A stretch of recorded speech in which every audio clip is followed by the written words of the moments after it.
Did you know that St. Luke's University Health Network, based in the Lehigh Valley, Pennsylvania, has been recognized by the U.S. government as the highest performing health system in the United States for quality? You heard right. St. Luke's #1 recognition affirms our status as the top leader among the most respected healthcare providers in the nation, including Houston Methodist and the Mayo Clinic. To state it simply, if you want to receive the best care when you go to a hospital, come to St. Luke's. Sunday morning, with us is Senator Tim Sheehy, and he was a Navy SEAL in the Armed Forces, and now he's the United States Senator from the great state of Montana. Well, Senator Sheehy, tell us what the heck is going on with our military. I mean, you were a Navy SEAL, now you're a United States Senator. Do you feel good about all the things going on? I'm incredibly proud to see the capability of our men and women in uniform displayed at this level. What we have in the U.S. military is an all-volunteer force of some of the most dedicated, capable people on the planet. And they are capable of governing their systems. The human-machine interface that the military represents is such an important interface because it takes the very best of humans, and, of course, it takes the very best of our machines, and it puts them together, whether it's a stealth fighter, a submarine, parachuting out of a plane, a helicopter, whatever it is. And our soldiers, sailors, airmen, marine, are trained so well, and they're so capable. And this Iran conflict is showing just how capable they are. And I think what's been great to see this past year and a half since this new administration's got in is although our men and women will serve any president with loyalty, and they will serve any administration regardless of party with the same level of vigor, what we have seen is a redirection of our military back towards combat readiness. And during the Biden-Obama years, we saw a huge shift in how our military's leadership was oriented and what the priorities that were communicated at all levels of chain of command, which was very much, as we all know, DEI. Combat effectiveness and combat readiness was oftentimes placed behind things like climate change and green energy policies. They were putting emissions requirement into our fighter jets and our tanks.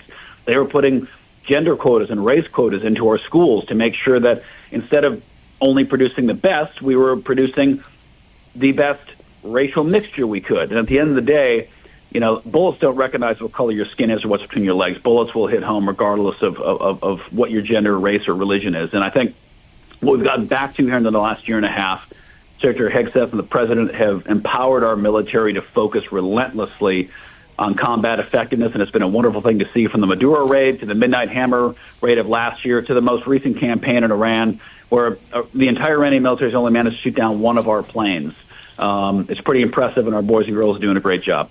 I understand that. And what else bothers you at 3 o'clock in the morning when you can't sleep about things going on in our country, the education system, the drugs? I had somebody here today where he was from Colorado. I said, how does it feel to be from a drug state? The border being secure has had a huge impact, John, as you well know. I mean, us locking down the border has had a huge impact. But it's also revealed that we still have a lot of problems within the borders already that we have to deal with. We still have to reconcile with the fact that there is tremendous cartel and gang presence in the country, that presence has embedded itself in our schools, our middle schools, high school, colleges, and we have to deal with it. And it's not easy. There's no easy way to go into any population center, small, big, large, to be able to go into those and discern who are the good guys and bad guys. But unfortunately, it's what we have to do. It's what Department of Homeland Security and ICE and Border Patrol and DEA has been doing for the past year and a half, when we decided as Americans yet again that, cops are good, criminals are bad. We want to put good guys on the street to put bad guys away. And there's a few years there, as you well remember, and unfortunately New York City and others, are emblematic of it, where we said, cops, you're the bad guys. You're oppressing these poor people, and we're gonna assume you're bad, and we're gonna take care of the criminals first. We got monuments of George Floyd all over the country.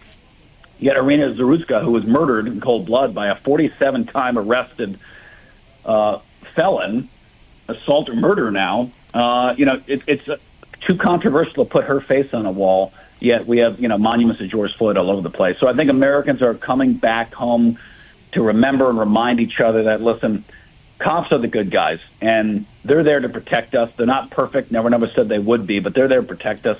And criminals deserve to be arrested and put away. And it's not that hard to secure our streets, John. 1% of the population commits the vast majority of violent crime in America. Like 60 to 70% of the violent crime comes from 1% of the population. So these people should not be released time and again, 40 times, 50 times, 60 times arrested. They should be put away, put in jail, and punished to make sure that they can't pollute the streets anymore with their behavior. And I think the law and order is coming back to our streets. We see it right here in D.C. D.C. was a crime zone for many years. The streets are now safe and they're clean here, and it's an example of what we can do. Memphis has had also an incredibly successful crackdown on crime in Memphis these past few months, and I think that can also serve as an example of what Rudy Giuliani and you all know in New York City. When you put lots of good cops on the street, the bad guys go away. Senator, you've been in the armed forces for a while, and now you're in the United States Senate for how long? Just about a year and a half now, year and 4 months. And when do you come up for election again? 4.5 years. We're 6-year terms. So you're there for 6 years. You're there for a year and a half. Is Washington broken? Well, Washington is an expression of the American people at the end of the day. We're a republic, and self-governance is messy. And I think a lot of folks love to hearken back to an era where they think American Congress and democracy work so well. And the truth is, it's always been messy. Let's not forget, we had a secession, we had a civil war, we had the 19th century was full of drama, from British invasion to Reconstruction. We've had the civil rights movement in the middle of this past century was hugely turbulent in our congressional bodies and our government. So it's certainly dysfunctional right now. It certainly can be highly frustrating. But at the same time, unfortunately, we have a polarized country. Whether it's the internet, social media, you can blame whatever you want, but America is polarized right now.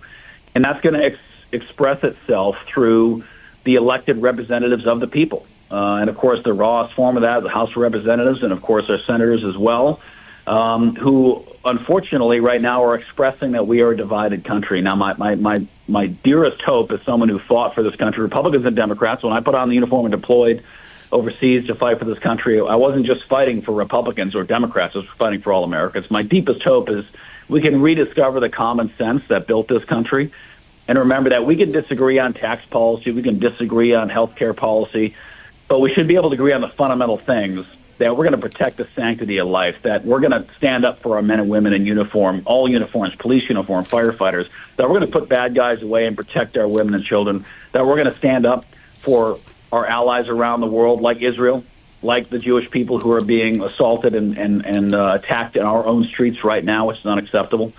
So it's frustrating for sure, but at the end of the day, I think it's an expression of where our country's at, and I hope that we find our way out of it here in the next few years, because I think we can do it. America's been through worse before, and we've come out the other side better, stronger, and faster.